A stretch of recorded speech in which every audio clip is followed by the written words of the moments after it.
সংবাদ সবাইকে স্বাগত জানাচ্ছি। আমি ফিরোজ তোহা। শুরুতে সংবাদ শিরোনাম জানিয়ে দিব আমাদের হাতে থাকা সর্বশেষ গুরুত্বপূর্ণ আপডেট সংবাদ। শুরুতেই সংবাদ শিরোনাম। সরকারের ক্ষমতার পেরেক যে কোনো সময় ভেঙে যাবে বললেন রুহুল কবির রিজভী। বিএনপির সিনিয়র যুগ্ম মহাসচিব রুহুল কবির রিজভী বলেছেন, আসলে সরকার চাচ্ছে জাতিকে একটি শৃঙ্খলে আবদ্ধ করতে, কিন্তু সরকারের ক্ষমতা পেরেক যে কোনো সময় ভেঙে যাবে। এরপর জানাবো তৃণমূলকে আবারও সক্রিয় করার উদ্যোগ বিএনপির। দ্বাদশ জাতীয় সংসদ নির্বাচনের পর আবারও ঘুরে দাঁড়ানোর চেষ্টা করছে বিএনপি। রাজপথে নামতে সব ধরনের প্রস্তুতি নিচ্ছে তারা। একেবারে তৃণমূল থেকে নেতাকর্মীকে সংগঠিত করে ধীরে ধীরে কেন্দ্রের দিকে আসতে চাচ্ছেন দলের শীর্ষ নেতারা। জানিয়ে দিব দুর্নীতির প্রশ্রয়দাতাদের বিচার করতে হবে। 12 দলীয় জোটের শীর্ষ নেতারা আওয়ামী লীগ সরকারের দুর্নীতির সমালোচনা করে বলেছেন, শুধু কয়েক ব্যক্তি ও কর্মকর্তাদের দুর্নীতির বিচার করলে হবে না, বরং যারা দুর্নীতিবাজদের আশ্রয় প্রশ্রয় ও মদত দেন তাদের বিচার করতে হবে। এদিকে জাতীয় কবির সমাধিতে জাকের পার্টির শ্রদ্ধা নিবেদন। জাতীয় কবি কাজী নজরুল ইসলামের জন্মজয়ন্তীতে জাকের পার্টির নেতারা শ্রদ্ধা নিবেদন করেছেন। শনিবার 24শে মে সকালে তারা ফুল দিয়ে শ্রদ্ধা নিবেদন করেন। জানিয়ে দিব কাজী নজরুল ইসলাম সকল সংগ্রামে প্রেরণার উৎস বললেন ওবায়দুল কাদের। আওয়ামী লীগের সাধারণ সম্পাদক এবং সড়ক পরিবহন ও সেতুমন্ত্রী ওবায়দুল কাদের বলেছেন, বাঙালি জাতির স্বাধিকার সংগ্রাম, আমাদের মুক্তিযুদ্ধ স্বাধীনতা সংগ্রামে আমাদের প্রেরণার উৎস হচ্ছেন কবি নজরুল, যার কবিতা গান স্বাধীনতা ও স্বাধিকার সংগ্রামে আমাদের অনুপ্রেরণা জুগিয়েছে। আমরা আজ তাকে শ্রদ্ধার সঙ্গে স্মরণ করি। এবং সর্বশেষ জানিয়ে দিব ইসরায়েলি বন্দরে হামলা চালানো ইরাকি প্রতিরোধের যোদ্ধারা। ইসরায়েলের এইলাত বন্দরের গুরুত্বপূর্ণ লক্ষ্যবস্তুতে ড্রোন হামলা চালিয়ে ইরাকি প্রতিরোধের যোদ্ধারা জোট পপুলার মোবিলাইজেশন ইউনিটি PMU শুক্রবার 24শে মে সন্ধ্যায় এই হামলা চালানো হয়েছে বলে এক বিবৃতিতে জানিয়েছে গোষ্ঠীটি। লেবানন ভিত্তিক সংবাদ মাধ্যম আল মায়দান এক প্রতিবেদনে এ খবর জানানো হয়েছে। বিবৃতিতে তারা বলেছেন, ইহুদিবাদী ইসরায়েল গাজায় যে বর্বরতা, অগ্রাসন ও গণহত্যা চালাচ্ছে তার প্রতিবাদে এবং ফিলিস্তিনি প্রতিরোধ যোদ্ধাদের সমর্থনে ইরাকি যোদ্ধারা এই হামলা চালিয়েছে। ইসরায়েলের বিরুদ্ধে এ ধরনের হামলা অব্যাহত থাকবে বলে হুঁশিয়ারি দেওয়া হয়েছে বিবৃতিতে। প্রিয় দর্শক, এতক্ষণ শুনছিলেন সংবাদ শিরোনাম, পরে বিস্তারিত। তবে তার আগে বন্ধু, আপনি জানিয়ে দিন কোন জেলা থেকে আমাদের সংবাদটি দেখছেন। জানিয়ে দিন এই সংবাদ সম্পর্কে আপনার মূল্যবান মতামত। আপনি যদি আমাদের চ্যানেলে নতুন হয়ে থাকেন তাহলে ভিডিওটি দেখতে দেখতে চ্যানেলটি সাবস্ক্রাইব করে রাখুন, যাতে করে আমাদের পরবর্তী সংবাদগুলো আপনার কাছে পৌঁছে যায়। এবারে বিস্তারিত। সরকারের ক্ষমতার পেরেক যে কোনো সময় ভেঙে যাবে বললেন রুহুল কবির রিজভী। বিএনপির সিনিয়র যুগ্ম মহাসচিব রুহুল কবির রিজভী বলেছেন, আসলে সরকার চাচ্ছে জাতিকে একটি শৃঙ্খলে আবদ্ধ করতে, কিন্তু সরকারের ক্ষমতা পেরেক যে কোনো সময় ভেঙে যাবে। শনিবার 25শে মে দুপুরে রাজধানীর জাতীয় প্রেস ক্লাবের আব্দুস সালাম মিলনায়তনে এক আলোচনা সভায় প্রধান অতিথির বক্তব্যে তিনি এসব কথা বলেন। লুটপাট, অব্যবস্থাপনা ও সঠিক পরিকল্পনার অভাবে যাত্রাপথে দুর্ঘটনায় মৃত্যুর ভয়াবহতা ও জনদুর্ভোগ শীর্ষক এই সভার আয়োজন করে association of engineers Dhaka centre. অনুষ্ঠানে মূল প্রবন্ধ উপস্থাপন করেন অ্যাপ ঢাকা স্টোরের সাধারণ সম্পাদক মোহাম্মদ মাহবুব আলম, প্রকৌশলী মোহাম্মদ মোতাহার হোসেনের সভাপতিত্বে ও প্রকৌশলী শাহিন হাওলাদারের সঞ্চালনায় বক্তব্য দেন বিএনপির বিজ্ঞান ও প্রযুক্তি বিষয়ক সম্পাদক এবং অ্যাবের সভাপতি প্রকৌশলী রিয়াজুল ইসলাম রিজু, অ্যাবের মহাসচিব প্রকৌশলী আলমগীর হাসান আহমেদ, প্রকৌশলী AKM আসাদুজ্জামান চুন্নু, রুয়েটের অধ্যাপক প্রকৌশলী SM আব্দুর রাজ্জাক, প্রকৌশলী মোহাম্মদ হানিফ, রুহুল আমিন প্রমুখ। এ সময় প্রকৌশলী কামরুল হাসান খান সাইফুল, গোলাম রহমান রাজীব, প্রকৌশলী আসিফ হোসেন রচি সহ অনেক প্রকৌশলী উপস্থিত ছিলেন। রুহুল কবির রিজভী বলেন, আজকে দেশের নাগরিকদের সকল অধিকার হরণ করা হয়েছে।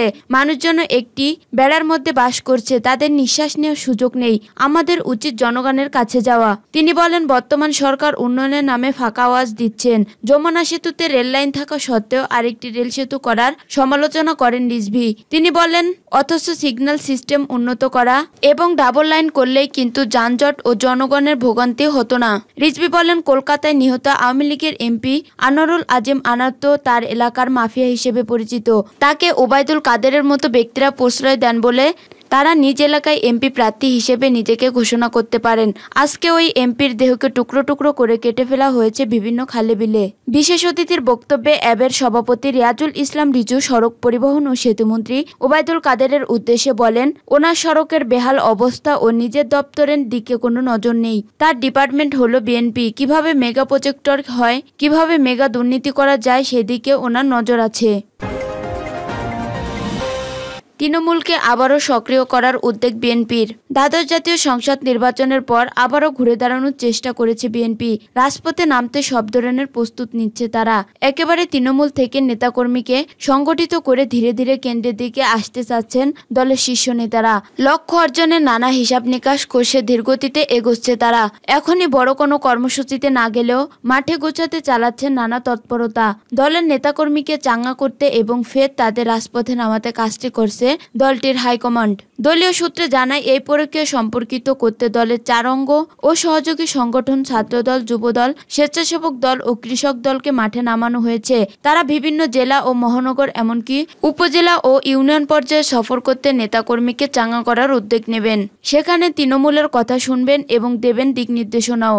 একই সঙ্গে দেশের রাজনৈতিক পরিস্থিতি এবং অর্থনৈতিক অবস্থা, বৈদেশিক মুদ্রার রিজার্ভ, ঊর্ধ্বমুখী দ্রব্যমূল্য, সরকারের অনিয়ম, দুর্নীতি সহ নানা নেতিবাচক দিক তুলে ধরে তারা। তৃণমূল সফর এ বিষয়ে সামনে এনে সরকারের বিরুদ্ধে সবাইকে ঐক্যবদ্ধ থাকার আহ্বান জানানো হবে। এছাড়া বিগত আন্দোলনে গুম, খুন, পঙ্গু কিংবা গ্রেপ্তার হওয়া নেতাকর্মীর পরিবারের সঙ্গেও সাক্ষাৎ করবেন নেতারা।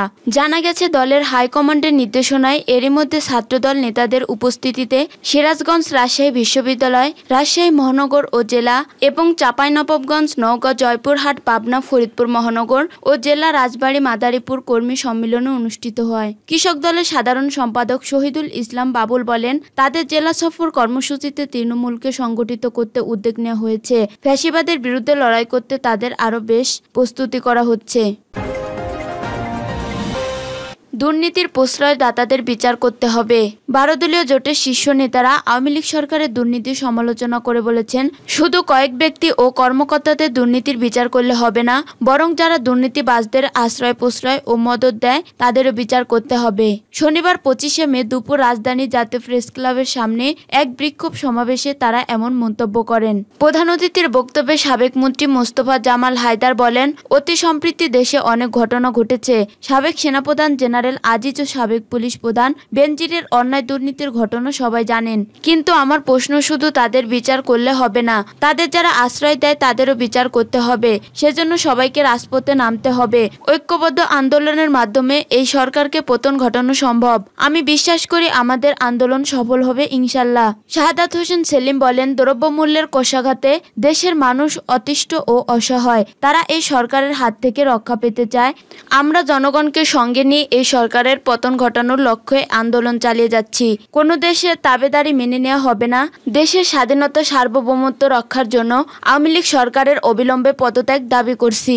মহিউদ্দিন ইকরাম বলেন, যেভাবে চুরি ডাকাতির মহোৎসব চলছে তাতে ব্যাংক খালি হয়ে গেছে, রিজার্ভ নেই। ডলার সংকট এখন থেকে বাঁচতে হলে এই সরকারের বিরুদ্ধে ঐক্যবদ্ধ লড়াই করতে হবে। তার আগে বেগম খালেদা জিয়া সহ গ্রেপ্তার নেতাকর্মীদের মুক্তি ও তারেক রহমানকে দেশে ফিরিয়ে আনার সুযোগ দিতে হবে। জাতীয় কবির সমাধিতে জাকের পার্টির শ্রদ্ধা নিবেদন। জাতীয় কবি কাজী নজরুল ইসলামের জন্মজয়ন্তীতে জাকের পার্টির নেতারা শ্রদ্ধা নিবেদন করেছেন। শনিবার 24শে মে সকালে তারা ফুল দিয়ে শ্রদ্ধা নিবেদন করেন।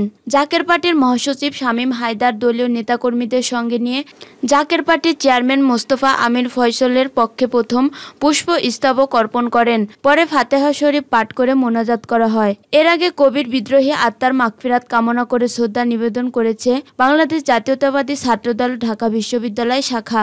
সকালে ঢাবির কেন্দ্রীয় মসজিদ সংলগ্ন কবির সমাধিতে এই শ্রদ্ধা জানান সংগঠনটি। এ সময় উপস্থিত ছিলেন বিএনপির সিনিয়র যুগ্ম মহাসচিব অ্যাডভোকেট রুহুল কবির রিজভী, ঢাকা বিশ্ববিদ্যালয় ছাত্রদলের সভাপতি গণেশচন্দ্র রায় সাহস, সাধারণ সম্পাদক নাহিদুজ্জামান শিপন, সিনিয়র সহ সভাপতি মাসুম বিল্লাহ, সিনিয়র যুগ্ম সাধারণ সম্পাদক নাসিম উদ্দিন শাহন, যুগ্ম সাধারণ সম্পাদক শামীম আক্তার শুভ সহ ঢাকা বিশ্ববিদ্যালয় ও বিভিন্ন হলের নেতারা।